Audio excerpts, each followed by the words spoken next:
Matthieu, chapitre 4. Alors, l'Esprit de Dieu conduit Jésus dans le désert pour que l'esprit du mal le tente. Pendant 40 jours et 40 nuits, Jésus ne mange rien. Ensuite, il a faim. L'esprit du mal s'approche de Jésus pour le tenter et il lui dit: « Si tu es le Fils de Dieu, dis à ces pierres, changez-vous en pain. » Jésus lui répond: « Dans les livres saints, on lit, le pain ne suffit pas à faire vivre l'homme. Celui-ci a besoin aussi de toutes les paroles qui sortent de la bouche de Dieu. » Alors l'esprit du mal emmène Jésus à Jérusalem, la ville sainte. Il le place au sommet du temple et il lui dit: « Si tu es le Fils de Dieu, jette-toi en bas. En effet, dans les livres saints, on lit, Dieu commandera à ses anges de te porter dans leurs bras pour que tes pieds ne heurtent pas les pierres. » Jésus lui répond: « Dans les livres saints, on lit aussi, tu ne dois pas provoquer le Seigneur ton Dieu. » L'esprit du mal emmène encore Jésus sur une très haute montagne.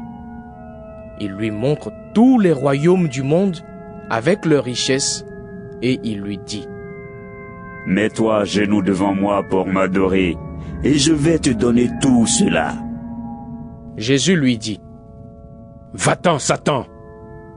En effet, dans les livres saints on lit, c'est le Seigneur ton Dieu que tu dois adorer et c'est lui seul que tu dois servir. » Alors l'esprit du mal laisse Jésus. Des anges s'approchent de Jésus et ils lui donnent à manger. On a mis Jean en prison. Quand Jésus apprend cela, il part pour la Galilée. Il ne reste pas à Nazareth et il va habiter à Capernaum, au bord du lac dans la région de Zabulon et de Nephtali. Ainsi les choses se passent comme le prophète Ésaïe l'avait annoncé. Pays de Zabulon et de Nephtali, près de la mer, de l'autre côté du Jourdain. Galilée, pays de ceux qui ne sont pas juifs. Le peuple qui habite dans la nuit a vu une grande lumière. Pour ceux qui vivent dans le sombre pays de la mort, une lumière a brillé. À partir de ce moment, Jésus se met à annoncer: « Changez votre vie.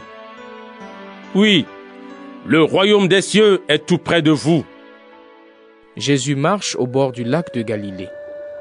Il voit deux frères, Simon, qu'on appelle Pierre, et André son frère. Ce sont des pêcheurs, et ils sont en train de jeter un filet dans le lac.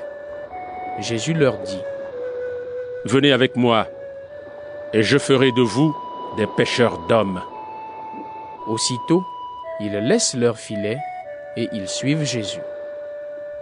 En allant un peu plus loin, Jésus voit deux autres frères, Jacques et Jean, les fils de Zébédée. Ils sont dans la barque avec leur père Zébédée. Ils réparent leur filet. Jésus les appelle. Aussitôt, ils laissent leur barque et leur père et ils suivent Jésus. Jésus va dans toute la Galilée. Il enseigne dans les maisons de prière juives. Il annonce la bonne nouvelle du royaume. Il guérit les gens de toutes leurs maladies et de toutes leurs douleurs. On entend parler de Jésus dans toute la Syrie. On lui amène tous ceux qui souffrent, ceux qui ont des maladies et des douleurs de toutes sortes, ceux qui ont des esprits mauvais, ceux qui ont des crises nerveuses. On lui amène aussi les paralysés. Jésus les guérit. Des foules nombreuses suivent Jésus. Elles viennent de Galilée, de la région des 10 villes, de Jérusalem, de Judée et de la région à l'est du Jourdain.